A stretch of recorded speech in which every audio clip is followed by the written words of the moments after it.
As I told them today, this will happen this year, it will happen next year, it will happen the year after that, etc., etc.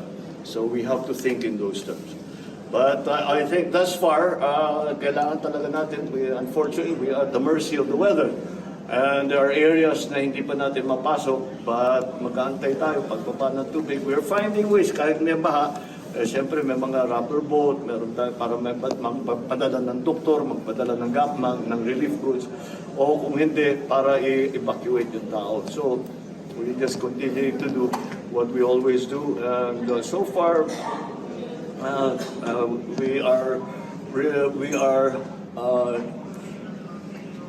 we are using the lessons that we learned from the previous storms, and it is serving us well.